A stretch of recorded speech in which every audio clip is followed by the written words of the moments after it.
Check in with John now, who might have the answer to that. Yeah, Jeff Tucker is an economist with Zillow, and he's really the one, guys, that has the answers to this. Good morning, Jeff. Thanks for being with us. Appreciate it. Thanks so much for having me on. So I understand you guys just got new data about June sales of homes. And as I understand, even with millions of people out of work, it's not showing a major drop in housing prices. Is that correct?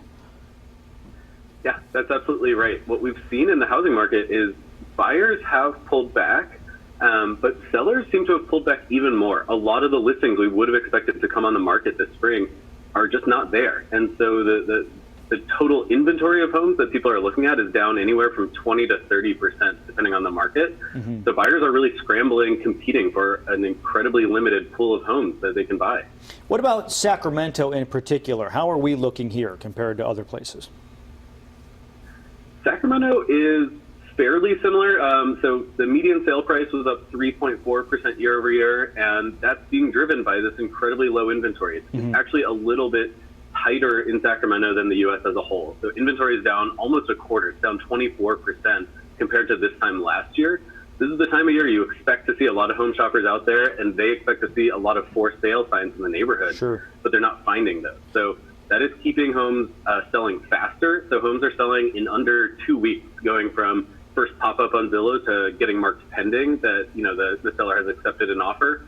So things are moving really fast out there, and I think sellers are pleasantly surprised that they're actually getting a lot of interest. So, I mean, I don't know if you want to say the market's hotter than it was at this time of year, but things are selling faster than they were in June of last year. Is that accurate? Yeah. Homes are selling faster than this time last year. By some metrics, it may be a hotter market this year. I think the main way that it's a little bit cooler is that everyone's just got more modest price expectations.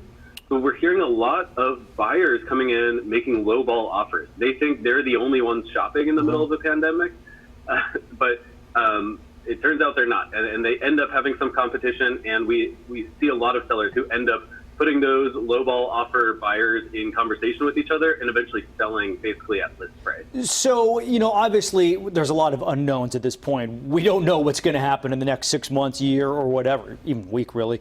What are the things, though, that you as an economist are looking for that could signal which way the housing market is going to go?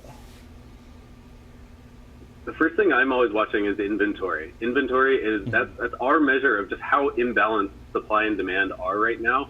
And all the trends show that inventory is still incredibly tight. The sort of flow of new listings, how many new listings are popping up every week, is down more than a quarter from this time last year.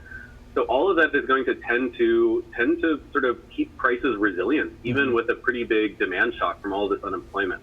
I think in the medium term, there's a really big question of how many more layoffs are we going to see, and how many of the layoffs we've already seen are going to be permanent. Yeah. We've heard about a lot of employers bringing folks back, but now a lot of the reopening is getting reversed. In California, Governor Newsom just reclosed all the bars and restaurants. So I think a lot of small businesses thought that they had a plan in sight to recover, and now it's not so clear. And then, next year, I think a big question will be state and local layoffs. So if state budgets are completely in shambles due to lack of sales tax and tourist-type taxes, they're going to have to lay off a lot of folks. And those are teachers, policemen, firefighters who would have been buying houses otherwise.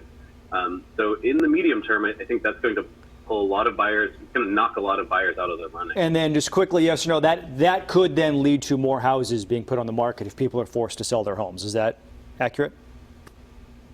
That's right. It could be a lot of homeowners who are forced to sell their homes. It could be a lot of people who would have bought homes and they're out of the running. The other long-term thing to consider here, we have about 8% of active mortgages are in forbearance right now. Those are folks who said, hey, I lost income or I lost my job due to the pandemic. Let's cut me a break. Let's put off my payments. By this time next year, we may see a lot of those people, if they don't get their jobs back and they can't get back on track with their mortgage, a lot of those may be coming on the market as distressed sales. And that was a major driver of falling prices in the last recession, the last housing crisis. Got to go, Jeff. Thank you so much. Appreciate the insight. We really appreciate it. Thank you. Guys? All Thanks right. for having me.